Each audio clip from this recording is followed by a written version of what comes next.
And good day, everybody. Welcome, episode 129, Talking Friars podcast.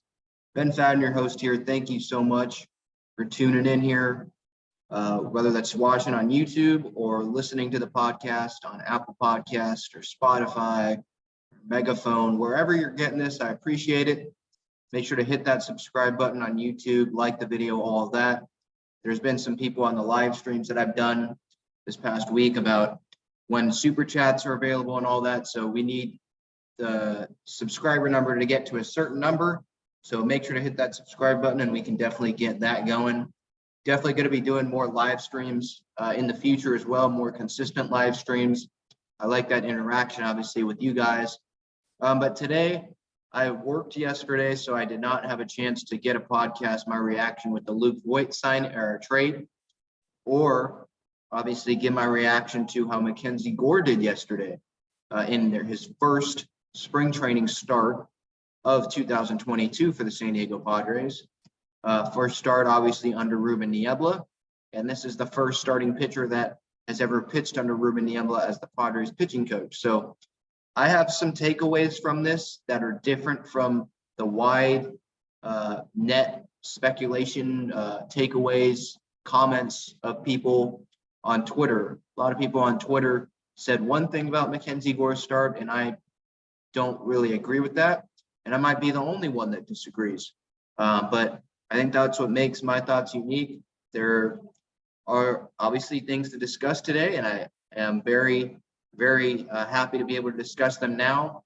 Again, give me your thoughts in the comments at Talking Friars on Twitter, at Talking Friars on Instagram, again, Talking Friars on YouTube, and then obviously the podcast as well.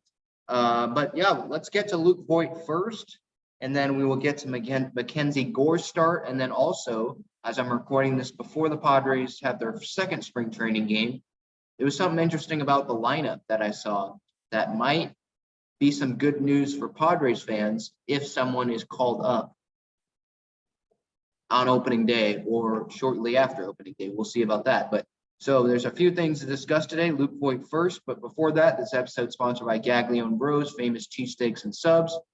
They are located not just in Petco Park, upper deck, garlic fresh stand behind home plate on field level, and their main stand by the Bally Sports San Diego booth down the third baseline. But they're also located with our actual two shops in Point Loma and in the sports arena. So go ahead, go get them there, gaglionebros.com to view their whole menu.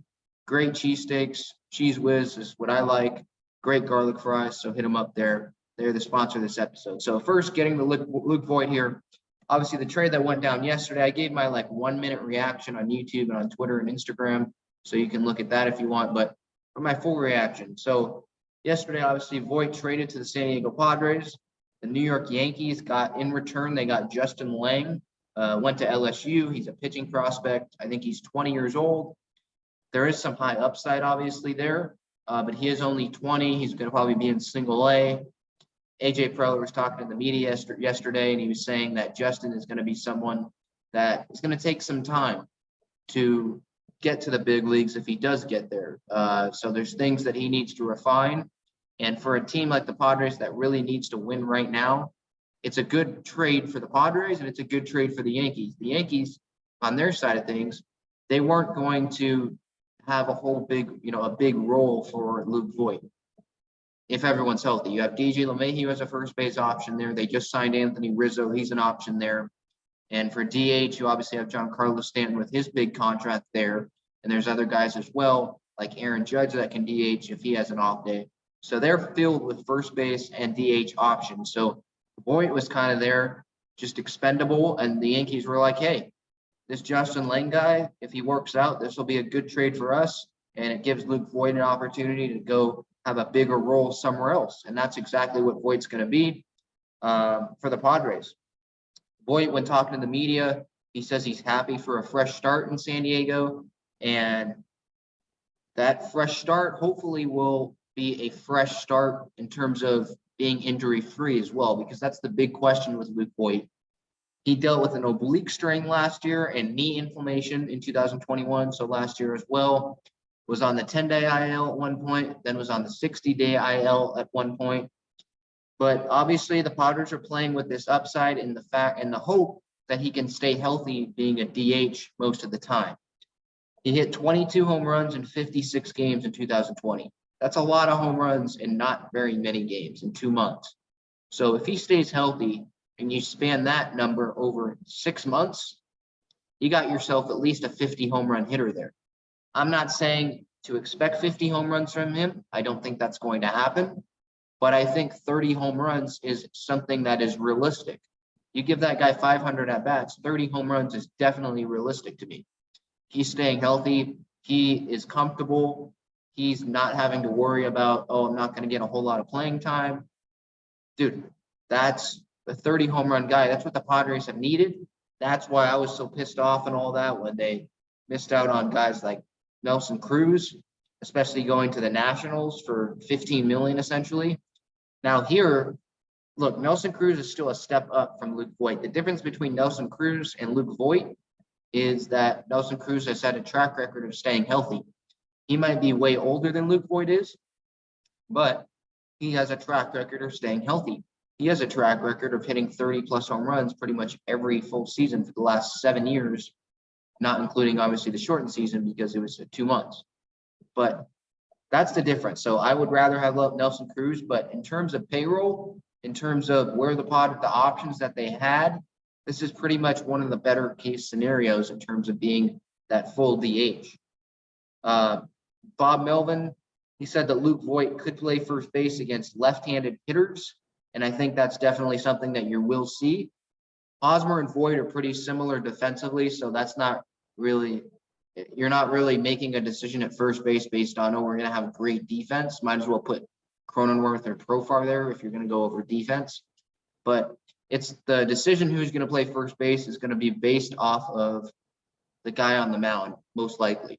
Obviously, if someone's hot, maybe they don't look at that as much. But if it's just Voit against Hosmer, it's going to be who's pitching. Against righties, you'd think that Hosmer would hit. Against lefties, you'd think Voit would hit.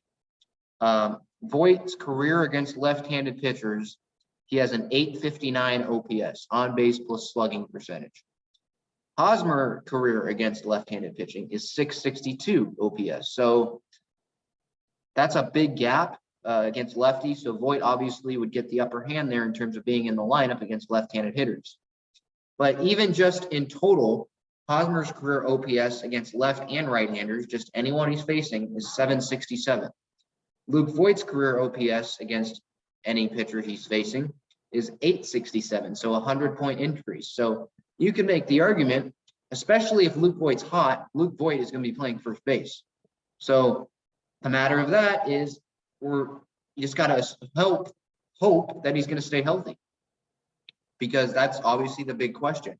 If Luke Voit stays healthy, this trade looks really good for the San Diego Padres. And a big reason why is because Luke Voit is only making a little over $5 million this year. And so when I look it up, according to Spot Track, after the Nick Martinez deal, they had like $14 million left, something like that, in room before the $230 million luxury tax threshold. And now the Padres, with that Voit move, have $8.6 million in room before the luxury tax threshold, which is $230 million this year, obviously. So Peter Seidler, AJ Preller have some room. And in terms of, if I was the GM of the Padres, if I was AJ Preller, if I was Peter Seidler even, I would want some room before hitting that $230 million range, or that number. I would want some room so I'd have some flexibility to add at the deadline, or just have some flexibility. So if an injury happens and you bring in someone on a 1-year, $3 million deal, you have some room to add that guy to still stay under that $230 million number. So if you're going by that, maybe they only have $4 to $5 million of room so that they have still some space before hitting that $230 million number. So that probably means that it's someone like Tommy Pham that comes in, because I've heard nothing about his market. I'd be open to bringing him back.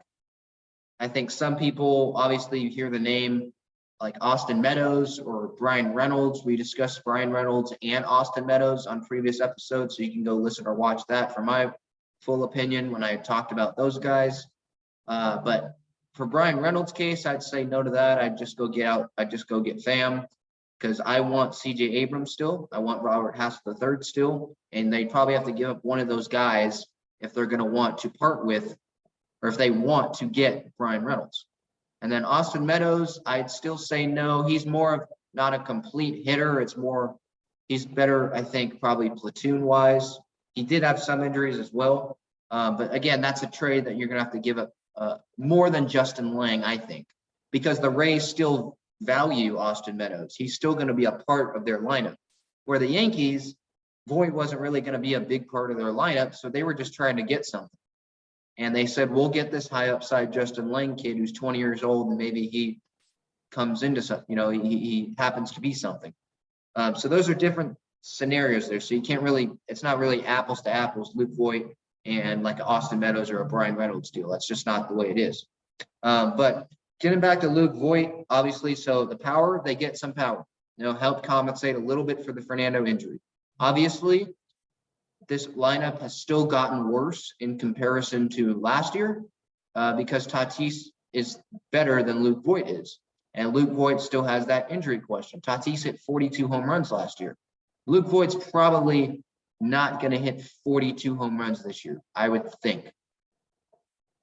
Now, can he? Is that like his ceiling? I mean, based on the 2020 year, if he had that same pace, yeah, he could do that.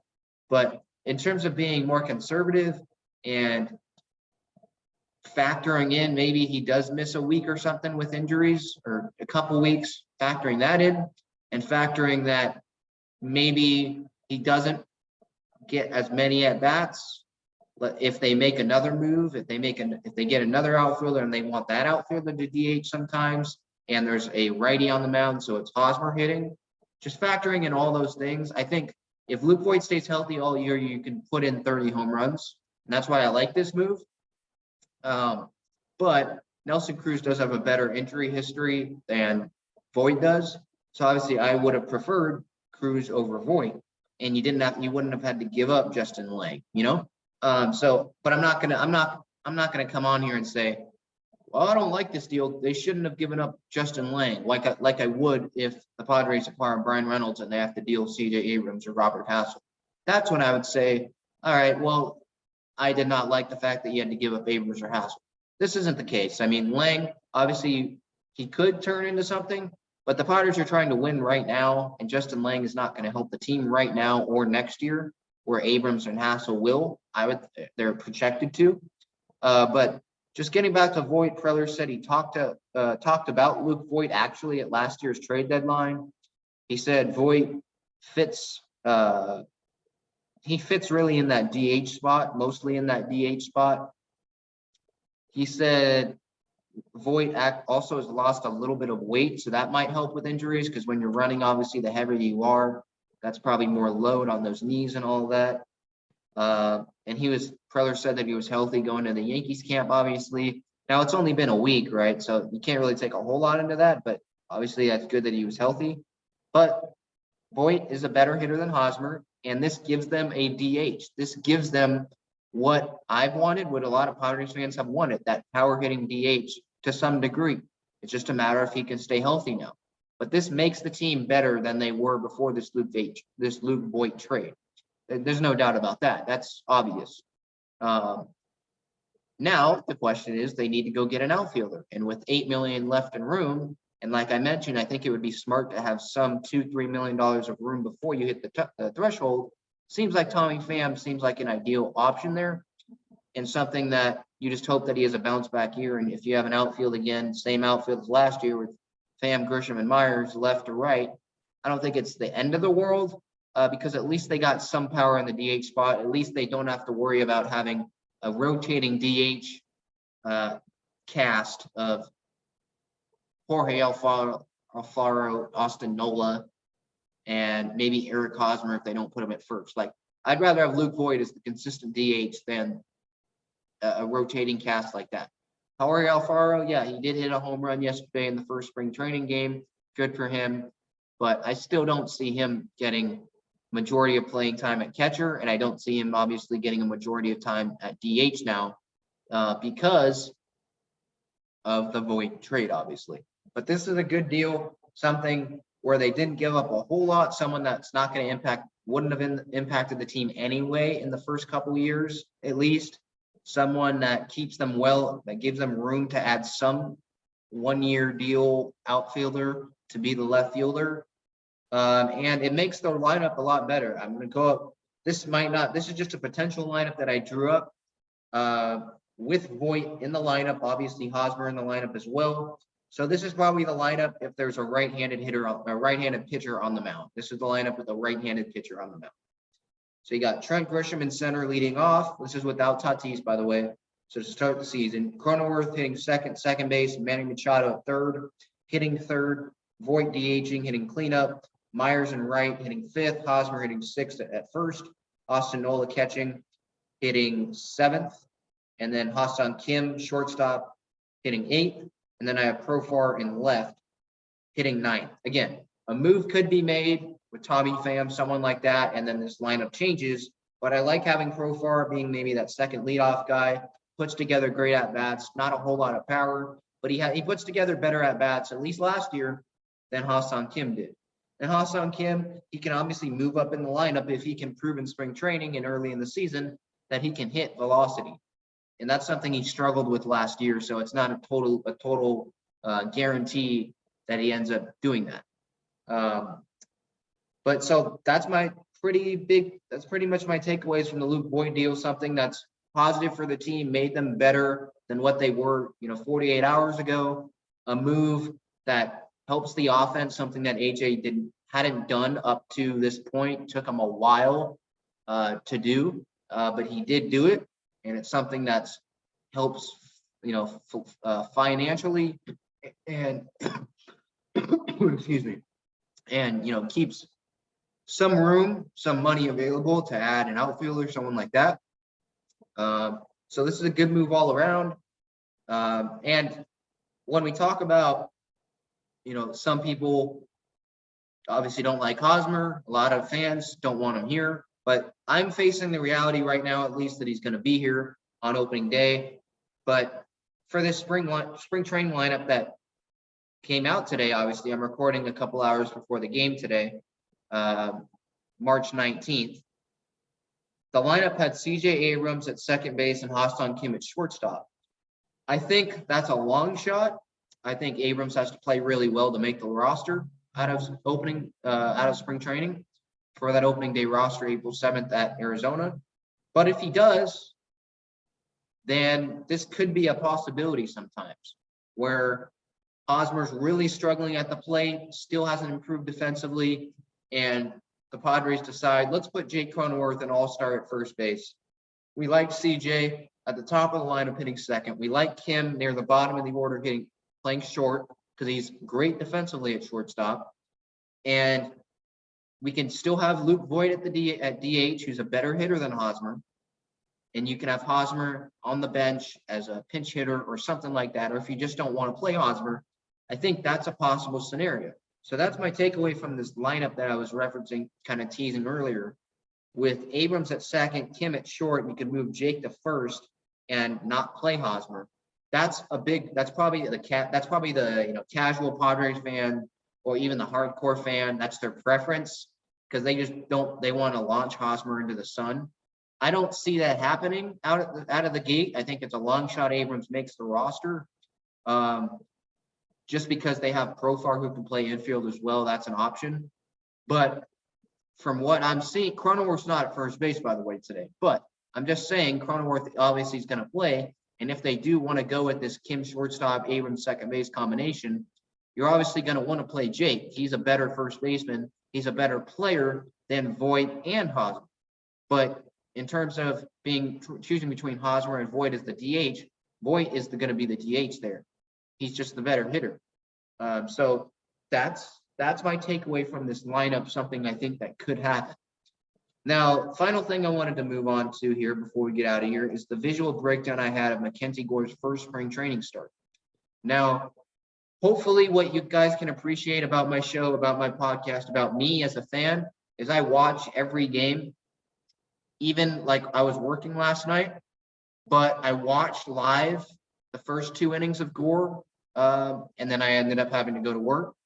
But in terms of Gore's first spring training start, and in terms of all the games, I like to watch games multiple times, at least highlights or condensed games after I watch the full game. And I watched MacKenzie Gore's appearance twice. I watched it twice, and technically 3 times if you count me watching the replay of it on MLB TV and making screenshots for some split cameras, some split images comparing pitch locations, which we'll get into. So hopefully what you can appreciate about my show is that I am someone that really does know what I'm talking about. I'm watching the games. I'm not just looking at box scores and saying, oh, it looks like MacKenzie pitched well, like that, because that doesn't show the whole story. So I hope that you can appreciate that I've went through, gave you some visual breakdowns here of MacKenzie's pitch selection or location. And there's some other podcasts that I've listened to about MacKenzie's first spring training start, and they're just talking about Gore's performance, and they even admitted that they weren't even watching the game. That's not me. I don't think that's fair to you guys. I don't think it's fair to the audience. And I don't think that's fair, obviously, for just myself. Like, I don't want to have an opinion where I'm not even watching the person, watching them play. Because the eye test does come to effect in spring training when it's not going to be, you're evaluating MacKenzie Gore on a small sample size here. It's an 18-game schedule in 19 days. He's not going to get 5 starts, you know? It's a small span that you're going to be having to judge him on. And he went 2 innings on Friday. The box score here, which people would say he pitched really well. 2 innings, no hits, no runs, no walks, 2 strikeouts. Now, he did pitch well. I'm not saying he didn't pitch well, but he didn't pitch as well as it felt like all of Padres Twitter was making it seem like he was going to pitch, or that he did pitch. A lot of Padres Twitter was saying his command was great. He pitched really well. And Ruben Niebla, the pitching whisperer and all that. And it's way too early to really go into that. So for you guys, for myself, for you, for everyone, just in fairness and to really get what MacKenzie Gore did yesterday, I've watched this twice, like I mentioned. And he threw 33 pitches, and his performance, I don't think, was as great as everyone was making it to seem. 21 of those 33 pitches that I went pitch by pitch again this morning were misses. Mislocation where Austin Nola was putting his glove and where MacKenzie ended up throwing the pitch, they were misses. And I was being generous. There were some where Nola was at the knees where he wanted to be, and it was down the middle, and I still gave it to him. But I'm talking about misses. Like, it's clear that it was a miss. 21 of the 33 pitches were misses. And I actually have a visual breakdown here for the YouTube audience and for anyone listening on the podcast. You can go back, obviously, on the YouTube version here and look at these breakdowns that I'm going to share here. So here's the breakdown. So this is just some of the pitches. These are some of the misses that I went through and took screenshots of me watching this broadcast and the misses. So as you can see here with my mouse that I'm circling, here's this pitch where Nola wants the pitch down to J.P. Crawford, one of the first pitches MacKenzie threw. He wants the pitch to be down near his knees, near his shins, okay? And MacKenzie ends up missing big. It ends up being near the waist and way outside. So that's a big miss there. Here's another one. MacKenzie looks like a fastball here, and Nola again wants the pitch. Here's where his glove is pre-pitch as MacKenzie's going, winding up here, throwing. He wants the pitch to be near the knees. Again, knees and looks like outside corner. He's more on the outside plate here as the result, but look, it ends up being way high. It ends up being at J.P. Crawford's letters, essentially. So that's a big miss. I like that he still kept the pitch on the outside part of the plate, but he still missed way up. It wasn't even close to where Nola wanted the pitch, which he wanted at the knees, and it ended up being almost at J.P. Crawford's eyes. So that's another one. Here's one to old buddy Ty France, former Padre. Again, Nola asked this fastball, to be near the knees, pretty much the shins, low. That seemed like the common theme. A lot of the pitches that I saw Nola asking for were low, and MacKenzie ends up putting this pitch. I forget if it was a ball or a strike, but he ends up putting the pitch over Ty France's waist. So waist level. So this pitch ended up, Nola again wanted it to be at the knees, under the knees, and it ended up being pretty much at Ty France's letters. So these are just some of the examples again, or I'll go through them again. These are some of the examples where MacKenzie missed. And again, 21 of the 33 pitches were misses. I would qualify as misses. 12 of them he hit. He hit his spot. But 21 of them were not. And so that's over 66%, I think, of pitches. I put it on Twitter.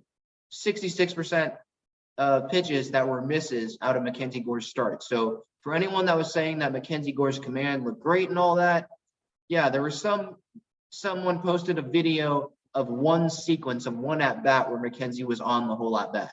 But again, that doesn't tell the whole story. And so MacKenzie here, obviously, again, J.P. Crawford at the knees, and he misses to the waist and way outside. My second example that I showed, Nola wants it at the knees to J.P. Crawford and misses way above his waist at the letters, essentially.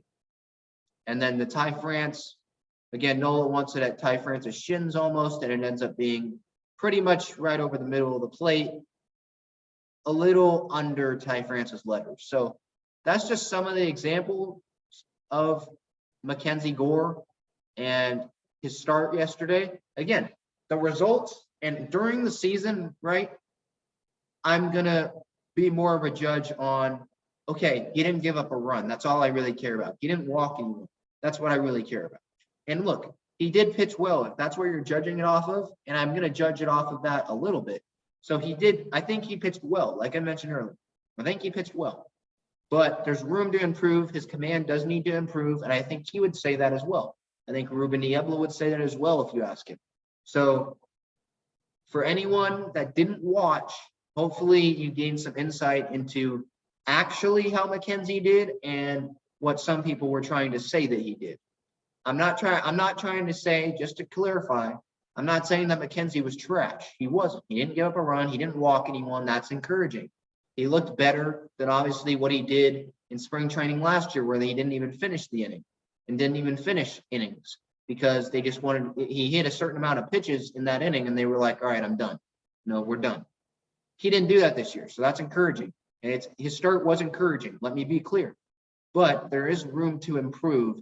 His command should improve, and it needs to improve. And again, I'd still classify it as a long shot that he makes the big league opening day roster, just because of the options that Bob Belden has this year. But I think MacKenzie, you will see him in the major leagues if he keeps on this trajectory this year, definitely. Maybe even before the All-Star break. So hopefully you enjoyed this episode. Again, the Padres acquire Luke Voit. They got better, definitely offensively. They got better, period.